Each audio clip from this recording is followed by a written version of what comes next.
বলা না বলার জগতে আপনাকে স্বাগত জানাই।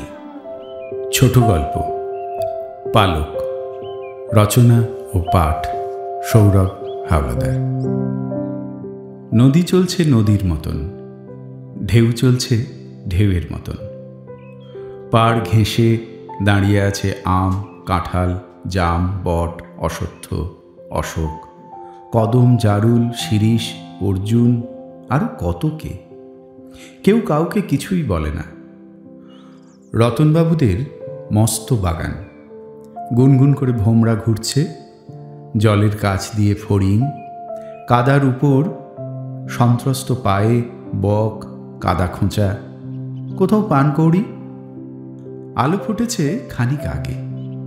পাখিদের পাড়ায় ব্যস্ততা, পোকামাকড়দেরও কাজের যেন শেষ নেই। ভোর ভোর গঙ্গা স্নানের অভ্যাস যাদের, তাদেরও দেখা যায় প্রাতঃভ্রমণকারী। আর একজন আছে এদের সঙ্গে, সে বিলু নামেই পাড়ায় চেনে। গলায় ঝোলানো দূরবীন, কাঁধের ব্যাগে খাতা কলম, সারাক্ষণ পাখিদের পিছনে পিছনে দেখে আর দেখে। মাঝে মাঝে খাতা খুলে কী সব লেখে। নদীর পাড়েই তিন্নিদের বাড়ি। জানালা দিয়ে নজর করে। সামনে পরীক্ষা, তাই ভোর ভোর উঠে পড়তে বসে। বিলুদা চাকরি করে কোথাও একটা। প্রায় প্রতিদিন ভোরবেলা কিংবা ছুটির দিন বিকেলবেলা নদীর ধারের এই বাগানে আসে। ওই যন্ত্র চোখে লাগিয়ে বসে থাকে আর ঘুরে বেড়ায়। শুনেছে নাকি আরও অন্য জেলায়, অন্য রাজ্যে পাখির খোঁজে যায়। কখনো জিজ্ঞেস করলে হেসে বলে, আমার বন্ধু তো ওরা, তাই খবর নিই কি করছে, ঘর সংসার কেমন চলছে। তিনি অত সব বোঝে না, বলে বসে, তুমি ওদের সবাইকে চেনো? সবাইকে কি চেনা যায়? চেষ্টা করি। সবাই তো এক জায়গায় থাকেও না। কেউ এখানে শুধু খেতে আসে, বাসা হয়তো নদীর ওপারে। কেউ ডিম পাড়তে আসে, কেউ বা বেড়াতে, শীত ফুরোলে চলে যাবে। ও মা, পাখিরাও বেড়ায় বুঝি? বেড়াবে না, শুধু মানুষরাই কি বেড়ায়? তা বেশ, তুমি সারাদিন এই সব করে বেড়াও, তোমার বাড়িতে বকে না? সারাদিন করতে পারলে তো বেশ হতো, পারি কোথায়? এই তো আপিস যেতে হবে, ফিরতে ফিরতে রাত, তখন এদেরকে কোথায় পাবো? তবে রাতের পাখিদের পাওয়া যায়, কত রকম প্যাঁচা আছে। সেদিন কোথা থেকে একটা বুবো বেঙ্গোলানেসিস এসেছিল, তীব্রতার ডাক। অন্ধকারে শুনলে গায়ে কাঁটা দেয়। মাথায় শিঙের মতো দেখতে পালক। বিল্লো এইসব বলতে বলতে হারিয়ে যায়। তিন্নি বোঝে বিলুদার চোখ অন্যদিকে। আকাশের মেঘের পাশ দিয়ে উড়ে যাওয়া কোনো চিল বা গোঁত্তা খেয়ে ঘুরে বেড়ানো বাজ অথবা শকুন অনায়াসে বলে দিতে পারে কোনটা কে। পরীক্ষার পর সকালটাতে বিলুদাকে আবার ধরতে হবে। নদীর পাড় দিয়ে হাঁটতে হাঁটতে অনেক দূরে চলে গেছে। জানালা দিয়ে নিজের পড়ার বইয়ের দিকে নজর ফেরায়। অফিসে বিলুকে নিয়ে অনেকে হাসে। কি হে বিল্লো, তোমার কোকিলরা কাকের বাসায় ডিম পাড়ল? প্রথম প্রথম বিল্লো মশকরা বুঝত না। খুব আগ্রহ নিয়ে বলতে যেত ওর অভিজ্ঞতা। জানেন কি, কোকিল ছাড়া আরও অনেক পাখি আছে যারা অন্যের বাসায় ডিম পেড়ে আসে। শুনে সহকর্মীর দল হাসে, কেউ আবার টিপ্পনি কাটে। মানুষই সুযোগ পেলে অন্যের ফাঁকা উনুনে হাঁড়ি চড়িয়ে দেয়, পাখিদের আর কি দোষ। সকলে হো হো করে হেসে ওঠে। বিল্লো সেখানে যোগ দেয় না। ওর মন পড়ে থাকে নীল আকাশের তুলট মেঘেদের গায়ে, যেখানে ডানায় ডানায় পালকের ওম ছুঁয়ে যায় রোদ। সেদিন রতনবাবুদের বাগানে একটা লম্বা ঝোলের পাখি দেখে বিলুর চোখ ঝলসে গেছিল। সাদা ঝকঝকে লেজ নিয়ে পাতার আড়াল থেকে বেরিয়ে এসে দুই একটা পোকা ধরে।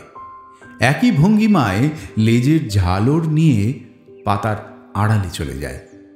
লেজ সমেত ফুট 2 লম্বা, লেজের ঝালরটাই প্রায় 12 ইঞ্চি, মাথায় ঝুঁটি।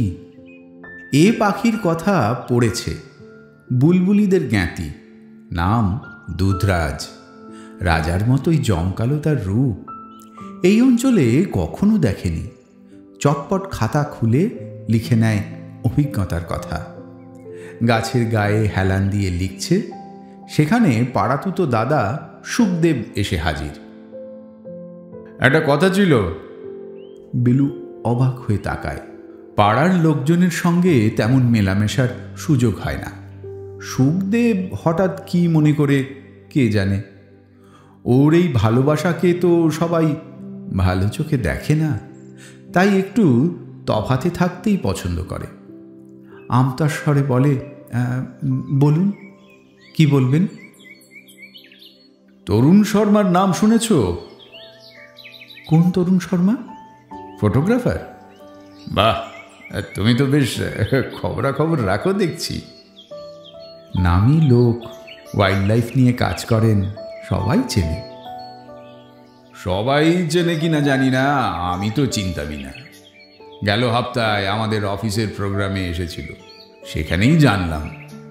ছবির স্লাইড শো হলো, অনেক বাঘ, হনুমান, কাক, বকের ছবি দেখলাম।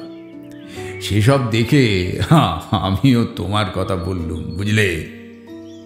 আমার কথা? সে কি, কেন? একটু কুঁকড়ে যায় বিল্ল। লোকজন ওকে নিয়ে আলোচনা করবে ভাবলেই কেমন অস্বস্তি হয়। বেশিরভাগ লোক তো হাসাহাসিই করে। সুখদেব বলে, আহা, ঘাবড়াচ্ছ কেন? খারাপ কিছু তো বলিনি। উনি বলেন অর্নিথোলজি না কি জানো? হ্যাঁ হ্যাঁ, পাখি নিয়ে চর্চা। ওই তো, তুমিও জানো দেখছি। হ্যাঁ, তা বললুম আমাদের পাড়াতেও একজন আছে। তা শুনে খুব আগ্রহ দেখালো। তারপর তোমার ওই পাখিটার কথাও বললুম, বুঝলে। তা শুনে তো খুব আহ্লাদ। সে কি, কোন পাখি? ভায়া, এ কি গোপন থাকে? তাঁতিগড় থেকে থাবা থাবা গরুর মাংস নিয়ে আসছো, সে কি জানি না? এবারে আঁতকে ওঠে বিল্ল। কয়েকদিন আগে একটা বাচ্চা ল্যাগার ফ্যালকনকে কালীবিলের ধারে কুড়িয়ে পায়। বাচ্চাটার ডানা ক্ষতিগ্রস্ত হয়েছে, সঙ্গে করে নিয়ে এসেছে। কাক শালিক ঠুকরে শেষ করে দিত। একটু শুশ্রূষা করে আবার ছেড়ে দেবে। এর মধ্যে খবর চাউর হয়ে গেছে, জেনে বেশ ভয় পেয়ে গেল। আপনাকে কে বলল? বাছা, গেরস্ত বাড়িতে চিল পুষবে আর গরুর মাংস এনে খাওয়াবে, সেটা তো ঠিক নয়। পাড়ায় রাধা মাধবের মন্দির আছে, একটা শুদ্ধাচারের ব্যাপার। ওটা চিল নয়, বাজ। বাজ তোমার মাথায় পড়বে যদি সবাই জানতে পারে। পাখিটা আহত, সেরে উঠলেই চলে যাবে। তাই তো বলছি, চলে যাওয়ার আগে একবার দেখিয়ে দাও। কাকে?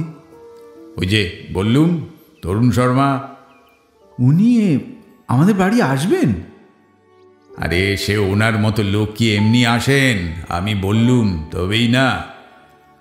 লোক জানাজানি হয়ে যাবে। এখন এই সব পশু পাখি বাড়িতে রাখতে নেই। আরে বাবা, এ কি যে সে লোক, ইনি জানলে তোমার ভালোই হবে, আর আমারও। আপনারও? অফিসে ইজ্জত বাড়বে। বাকি তো সব ফেকলুর মতো ছবি দেখলো। উনি আমার সঙ্গেই গল্প করলো। ম্যানেজার পর্যন্ত অবাক। জানে না তো কোথায় থাকি। কবে আসবেন? এই শুক্রবার। ও বাবা, ঠিক হয়েই আছে? আরে, এরা সব সেলিব্রিটি লোক, বুঝলে না, সব ঠিক থাকে। এই ক্লাবের তালেবররাও বুঝবে আমি কি। ক্লাব? আরে, আমাদের পাড়ার শিশু সংঘ ক্লাব। ব্যাটারা তো জানেই না আমি কাদের সঙ্গে ওঠা বসা করি। দেখবে আর চলবে। তাহলে ওই কথাই রইল, শুক্রবার তোমার চিল থুড়ি বাজকে সাজিয়ে গুজিয়ে রেখো, ওর তো ছবি উঠবে। হু হু করতে করতে সুখদেব চলে যায়। বাজটাকে নিয়ে চিন্তায় পড়ে বিল্ল। জানাজানি হয়ে থানা পুলিশ না হয়, পাখিটার ভালোর জন্যই কাছে এনে রেখেছিল, তা থেকে এই রকম ঘটনা ঘটবে ভাবেনি। শুক্রবার সকাল থেকেই পাড়াতে সাজো সাজো রব। সুখদেব পুরো ক্লাব মাথায় করেছে। সেলিব্রিটি ফটোগ্রাফার তরুণ শর্মা আসছে, সেটা সম্ভব হয়েছে ওর জন্য। লোকজনকে বুঝিয়ে দিতে হবে। অনেকে এসে পাখিটার খোঁজ নিচ্ছে।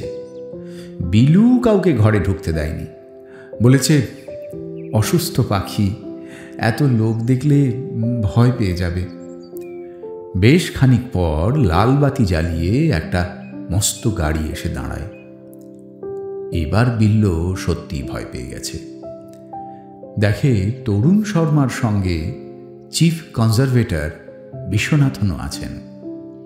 বন্যপ্রাণী ঘরে রাখার জন্য এবার হাত করা নিশ্চিত। ভয় ভয় গাড়ির কাছে যায়, লক্ষ্য করে গাড়ির ভিতর গ্লাসে গ্লাসে সাজানো রঙিন পানীয়। এই সকালবেলাতেই দুজনের চোখেই রং লেগে রয়েছে। সুখদেবকে ডেকে বলে, বাড়িতে বুড়ো বাবা মা রয়েছে, সেখানে মদ খেয়ে সাহেবরা ঢুকবে? আরে ছেনালি করিস না তো, গরুর মাংস ঢোকাচ্ছিস তাতে অসুবিধে নেই, সাহেবরা এলেই দোষ। চল চল চল, ছবি তোলাবি চল। তরুণ শর্মা আর বিশ্বনাথন দুজনেই বিল্লর খুব প্রশংসা করল। বিল্ল এক ফাঁকে কাউকে দিয়ে পাশের মিষ্টির দোকান থেকে একটু মিষ্টি নিয়ে আসে। কত মানি লোক পায়ের ধুলো দিয়েছে। দুজনেই বিল্লর ফোন নম্বর নিয়ে রাখল। তরুণ বললেন, বুঝলে ভাই, সেন্ট্রাল গভর্নমেন্টের টাইগার প্রজেক্ট, 200 কোটি টাকার কাজ। আমি কয়েকদিন আগেই কানহা করে এলাম। এবার সুন্দরবন, তুমি যাবে নাকি? বিলু বলে, সময় পেলে যেতে পারি। ওখানে আমার এক বন্ধু আছেন, তার কাছে অনেক রকম মাছরাঙা আছে। শুনে তরুণ লাফিয়ে ওঠেন। এমনিতে নেশা করে আছে, তাই উচ্ছ্বাস প্রদর্শনী একটু বেশি। বেশ, আর তুমি তাহলে আমায় মাছরাঙার ছবি তুলিয়ে দিচ্ছ। আমি তোমায় ফোন করব। হ্যাঁ বলবো। বিশ্বনাথন বললেন, পাখির উপর কাজ করবে? শুনে তো বিলু এক পায়ে খাড়া। নিশ্চয়ই করব স্যার, আপনি বলুন। বলবো, তার আগে এই পাখিটাকে ছেড়ে দিও। সে তো দেবই স্যার, সেরে উঠলেই ছেড়ে আসব। বেশ, তখন আমায় ফোন করো। মিষ্টি খেয়ে দুই অতিথি ঘর থেকে বের হয়ে যায়। সুখদেব তখন ঝাঁপিয়ে পড়ে পুরো ঘটনার ফুটেজ নেওয়ার জন্য। বিল্লর আজ অফিস যেতে অনেক দেরি হয়ে গেল। বাজটা সুস্থ হবার পর কালী বিলে গিয়ে ছেড়ে আসে বিল্ল। তারপর বিশ্বনাথনকে ফোন করে। উনি বিল্লকে অফিসে ডেকে পাঠান। সেখানে গিয়ে কাজের কথা শোনে। উৎসাহে উদ্দীপনায় প্রায় কাঁপতে থাকে। বাংলার শকুনদের নিয়ে একটা কাজ করতে হবে, বিদেশি প্রজেক্ট। এই নিয়ে সরকার অনেক টাকা দেবে। মাত্র 10-15 বছরের মধ্যে শকুনরা লুপ্ত হয়ে যাবার মুখে। মালবাহী গরু মহিষের গায়ে পায়ের ব্যথা কমাতে পশু চিকিৎসকেরা ডাইক্লোফেনাক নামে এক ওষুধ ব্যবহার করতেন। পশু মারা গেলে তার মাংসপেশি জুড়ে এই ডাইক্লোফেনাক ওষুধ ছড়িয়ে থাকত, আর সেই মাংস খেয়ে শকুনদের কিডনির দফা রফা। শকুনের বংশ নাশ হবার উপক্রম। প্রথমে তো বোঝাই যাচ্ছিল না কেন এত শকুন মারা যাচ্ছে। তারপর বিজ্ঞানীরা ডাইক্লোফেনাকের তথ্য উদ্ঘাটন করার পর গবাদি পশুর ক্ষেত্রে এই ওষুধ প্রয়োগে বিধিনিষেধ তৈরি হয়। কিন্তু ততদিনে শকুনের সংখ্যা তলানিতে ঠেকেছে। বিশ্বনাথনের বক্তব্য, বিল্লুকে একটা রিপোর্ট তৈরি করতে হবে। এখন শকুনেরা কেমন আছে, কাজ ঠিকঠাক হলে পারিশ্রমিকও আছে। বিল্লু পাখি ভালোবাসে, পাখি দেখতে তার কখনো পরিশ্রমই হয়নি, তো পারিশ্রমিকের কথাই আসে না। কাজ পেয়ে লাফাতে লাফাতে বাড়ি ফেরে। কিছুদিন আগেও ভাগাড়ের কাছে ট্রেন লাইনের ধারে বড় বড় তাল, নারকেল জাতীয় গাছে শকুনেরা বাসা করত। তাদের বিষ্ঠার দাগে ছাদের চারিধার সাদা হয়ে থাকত। লোকে বলতো শকুন বসলে নাকি গাছ মরে যায়, ওদের ডানার ঝাপটে মৃত্যু আসে। আজ কিনা মানুষের কারণে সেই মৃত্যুদূতের মরণ ঘনিয়ে এলো। তাহলে সত্যিকারের মৃত্যুদূত কে? বিল্লোর ভালো লাগে না। অনেক খুঁজে নদীর অন্য পাড়ে আবিষ্কার করে একটা শকুনের দলকে। পুরো দলে 16টা পাখি আছে। আনন্দে বিশ্বনাথনকে ফোন করে জানায়। কনজারভেটর খুশি হয়ে বলেন, বেশ, ওদের উপর নিয়মিত নজর রাখো। গতিবিধি, খাদ্যাভ্যাস, প্রজনন সব কিছুর রেকর্ড চাই। এমন তিন্নির পরীক্ষা শেষ। আজকাল সকালে ওঠার চাপ নেই, তবু অভ্যাসবশত উঠে পড়ে। বিলুদাকেও রতনবাবুদের বাগানে ঘুরতে দেখা যায় না। কোথায় যে থাকে কে জানে। সেদিন একটা অদ্ভুত পাখির কেরামতি দেখল। পাখিটা কালো হলুদ মেশানো রং, 5-6 ইঞ্চির বেশি নয়। গাছের মাথা থেকে লাফিয়ে উড়ে ডানা মুড়ে একটা বলের মতো ঘুরতে ঘুরতে নিচে নামে আর সুর করে কিছু বলে। বিলুদা থাকলে ঠিক চিনিয়ে দিত। ছেলেটা যে কোথায় গেল। বিলু আজকাল ভোরবেলাতেই স্নান টান করে বেরিয়ে পড়ে, নদীর ওপারে চলে যায়। ঘন্টা 2 দেখে তারপর অফিসে যায়। শনি রবি ছুটির দিন সারা দিন সাইকেল নিয়ে ঘুরতে থাকে। এই কদিনে শকুনদের নিয়ে আরও কিছু তথ্য হাতে এসেছে। ওরা সকালে উড়াল দেয়, নদীর উজান বরাবর চলতে থাকে। প্রায় 30 কিলোমিটার ব্যাস নিয়ে ওরা চলাফেরা করে। যেতে যেতে আজকাল আরেকটা জায়গায় বেশ কিছু নিরুপদ্রব বড় গাছের দেখা পেয়েছে। সেখানে ডিম পাড়ার পরিকল্পনা করেছে। বিলু শকুনদের বাসা তৈরি করার সরঞ্জাম জোগাড় করতে দেখেছে। একদিন রবিবার দুপুরে সাইকেল নিয়ে শকুনের পিছনে পিছনে যেতে যেতে প্রায় 10 কিলোমিটার উত্তর দিকে চলে যায়। সেখানে আছে এক সেনা ছাউনি।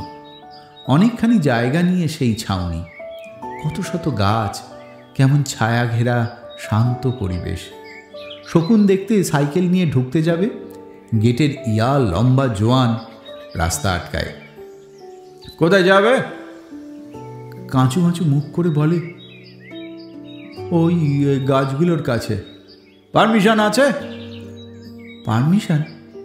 পাখি দেখব, তার পারমিশন? अरे फौज का जगह है, ऐसे थोड़ी होता है, भागो यहाँ से। সাইকেল ঘুরিয়ে ফিরে আসে বিল্লো। পরদিন বিশ্বনাথনকে ফোন করে জানায়। উনি বলেন, আরে চিন্তার কিছু নেই, আমি লিখে দেবো, ওটা নিয়ে দেখাবে, পারমিশন দিয়ে দেবে। এই ছাউনির বড় কর্তা ব্রিগেডিয়ার সিং। তিনি বিশ্বনাথনের চিঠি দেখে অনুমতি দিয়ে দিলেন, তবে একটা শর্ত সাপেক্ষে। বিল্লোর পুলিশ ভেরিফিকেশন হবে, তবেই ছাউনিতে ঢোকার ছাড়পত্র পাবে। সব শুনে বিল্লো সেদিন বাড়ি ফিরে আসে। মনটা ভার। শকুনগুলো কি করছে এ সপ্তাহে জানা হলো না। বাসা তৈরি হলো কিনা, ডিম পারল কিনা, সন্ধ্যের সময় 16 জনের কতজন ফিরে গেল, কতজন থেকে গেল, কিছুই জানা হলো না। মন খারাপ নিয়ে নদীর ঘাটে গিয়ে বসে। তিন্নি জানালা দিয়ে দেখতে পেয়ে পায়ে পায়ে কাছে আসে। কি গো, আজ অসময়ে? বিলু সমস্যার কথা বলে।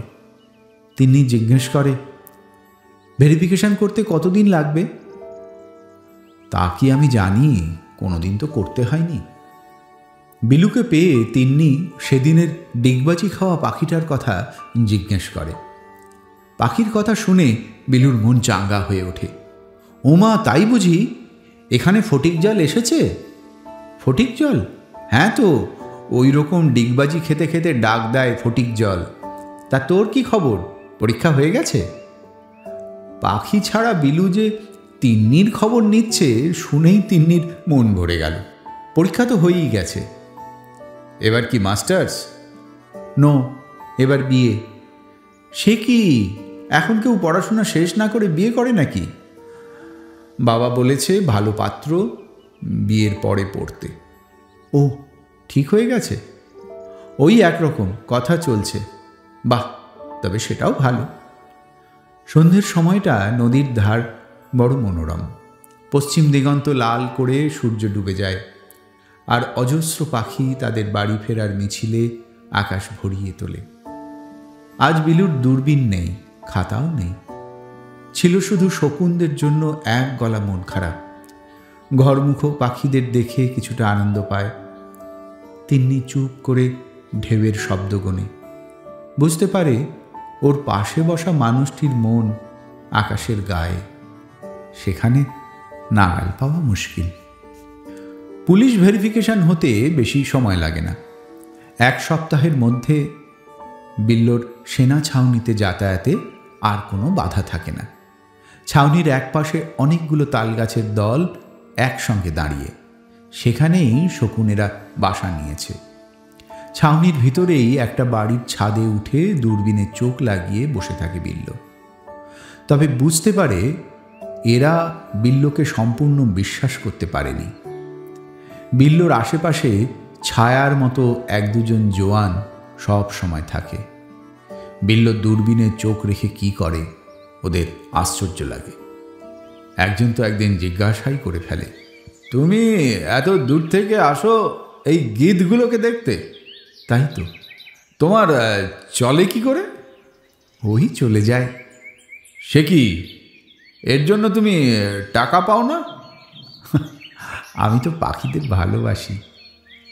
আরে শুধু ভালোবাসায় পেট চলে না। আমার একটা ছোট চাকরি আছে, আর বাড়িতে খাওয়ার লোক বৃদ্ধ মা আর বাবা। সে কি, তুমি বিয়ে করোনি? বিল্লো হাসে। একসময় বাড়িতে বিয়ের ব্যাপারে বলতো, এই বাউন্ডুলে ছেলেকে কে বিয়ে করবে? বিল্লোরও ভয়, বিয়ে হয়ে গেলে বউ যদি এসব করতে না দেয়। জোয়ানটি হেসে বলে, আরে মরার পর ওপরওয়ালাকে কি জবাব দেবে? বিল্লো না বুঝে হাঁ করে থাকে। জোয়ানটি হেসে বলে, আরে ভগবান যে তোমায় হাতিয়ার দিল, তুমি যে কিচ্ছু করলে না, তার কি হবে? বিল্লো কোনো জবাব দেয় না। চিরকাল সবার চোখে হাস্যাস্পদ হয়ে থাকার অভ্যেস তার হয়ে গেছে। নিজের কথা শুনে জোয়ান দুটি নিজেদের মধ্যে হেসে গড়িয়ে পড়ে। তবে এই কয়দিনে এটা বুঝে গেছে যে বিল্লোর আর যা উদ্দেশ্য থাকুক, ও জাসুসি করতে আসেনি। একদিন আবার ব্রিগেডিয়ার সিং ওকে ডেকে পাঠালেন। নিজে থেকেই ডেকে বললেন, বেড়াকে অনেকে পরিবার নিয়ে থাকেন, তাদের ছেলে মেয়েদের পাখি আর প্রকৃতি চেনানোর ক্লাস করাতে। প্রস্তাব শুনে বিল্লোর মন ভরে ওঠে। ফিরে এসে কাকে বলে কাকে বলে, আবার নদীর ঘাটে তিন্নিকে পেয়ে বলে ফেলে তার নতুন কাজের কথা। সেনাপতিদের ছেলে মেয়েদের পাখি চেনাতে হবে। তিন্নি তাকিয়ে তাকিয়ে বিল্লোর চোখের উজ্জ্বলতা লক্ষ্য করে। পাখি নিয়ে কথা বললে বিল্লো জগৎ সংসার ভুলে যায়, বেশ একটা খুশি নিয়ে বাড়ি ফেরে। ঠিক তখন ফোন আসে তরুণ শর্মার, সেই ফটোগ্রাফার। কে ছোকরা, তোমার আমাকে কিংফিশারের ছবি তুলিয়ে দেওয়ার কথা ছিল, ভুলে গেলে? গলার স্বরের তীব্রতায় বিলুর আপাদমস্তক জ্বলে ওঠে। লোকটা ভেবেছে কি হুকুমের চাকর? ঠান্ডা গলায় উত্তর দেয়, দেখুন, আমি কিন্তু আপনার ছবি তোলানোর জন্য দায়বদ্ধ নই। ফোন নম্বর দিয়ে দিচ্ছি, আপনি কথা বলে নিন। তরুণ শর্মা এতটা ঔদ্ধত্য আশা করেনি। হিসিস করে বলে, দুদিন শকুন দেখে নিজেকে অর্নিথোলজিস্ট ভেবে ফেলেছ, এজন্য তোমায় পস্তাতে হবে। বিল্লো আর কথা না বাড়িয়ে ফোন রেখে দেয়। পরপর দুটো রোববার ফৌজের বড় গাড়ি বোঝাই করে বিল্লো চলল বোটানিক্যাল গার্ডেন, চিড়িয়াখানা, কালীবিল। সে দলে ছোট ছেলে মেয়ে, তাদের মায়েরা, আরও 2-3 সিপাহীও ছিল। সকলে খুব আনন্দ করেছে। অনেক পাখি চেনা হলো, তাদের ডাকের সঙ্গে পরিচয় হলো, তাদের আদব কায়দা জানা হলো। বিল্ল খুশি, ছেলেমেয়েরা আরও খুশি। তবে ফেরার পথে একজন সেপাই বিল্লকে ডেকে বলে, আপনাকে কিন্তু কোম্পানি এখনো বিশ্বাস করে না, ভাবে কোনো দুশ্মন দেশের জাসুস। হ্যাঁ, সাবধানে থাকবেন। বিল্ল অবাক হয়ে তাকায়। রাতের গাড়ির হেডলাইটে মুখের উপর আলো অন্ধকার খেলে বেড়াচ্ছে। মনের অন্ধকার পরিষ্কার করতে গিয়ে জিজ্ঞাসা করে, আমায় কি করবে এরা? দেখুন, আমি সামান্য সিপাহী, আমার কাছে অত খবর থাকে না। যা মনে হয় বললাম, আপনি সাবধানে থাকবেন। সে রাতে বাড়ি ফিরে একরাশ চিন্তা বাসা বাঁধে। তখন মা এসে খবর দেয় যে পাড়ায় বিয়ে লাগছে, আজ পাকা কথা হয়ে গেল। বিল্লুর মন এখন অন্যখানে। কাল থেকে অফিস, 1 সপ্তাহ সেনা ছাউনিতে যাওয়া হবে না। নিজের চেয়ে শকুনগুলোর জন্য খুব দুশ্চিন্তা হতে থাকে। সপ্তাহের দিনে সকালে অফিস যাওয়ার আগে নদীর অন্য পাড়ে গিয়ে শকুনদের আগের বাসা দেখে এসেছে কয়েকবার। তবে অপেক্ষায় থাকে কবে ছাউনিতে গিয়ে এখনকার অবস্থা দেখবে। হয়তো বাসা তৈরি সম্পূর্ণ, শিগগিরই ডিম পাড়বে। সেদিন ছাউনিতে ঢুকে নির্ধারিত জায়গায় সাইকেল রেখে এগিয়ে যায়। খেয়াল করে জায়গাটা অনেকটা আলো হয়ে আছে আজ। তাকিয়ে দেখে তাল গাছগুলো নেই, তাই এত আলো। নিজের চোখকে বিশ্বাস করতে পারে না। একজন চেনা সিপাহীকে দেখতে পেয়ে জিজ্ঞাসা করে, গাছগুলোর কি হলো? সে উত্তর দেয়, ওখানে স্টোর রুম তৈরি হবে, তাই জমি পরিষ্কার করা হয়েছে। আর পাখিগুলো? আরে তাদেরকে উড়িয়ে দিয়েছে। কিন্তু কিন্তু ওদের বাসা, কয়েকটি তো ডিমও পেড়েছিল। কান্নায় বিল্লুর গলা বুজে আসে। সিপাহীটি কিছু বলে না, দূরে আঙুলে ইশারা করে। বিল্ল তাকিয়ে দেখে বড় বড় রিজু গাছগুলো টুকরো টুকরো হয়ে পড়ে আছে। মাথা নিচু করে কোনো কথা না বাড়িয়ে ছাউনি থেকে বেরিয়ে আসে বিল্ল। রাতে বাড়ি ফিরে খায় না বিলু। মা এসে জিজ্ঞাসা করে, কিরে, শরীর খারাপ? বিলু জবাব দেয় না।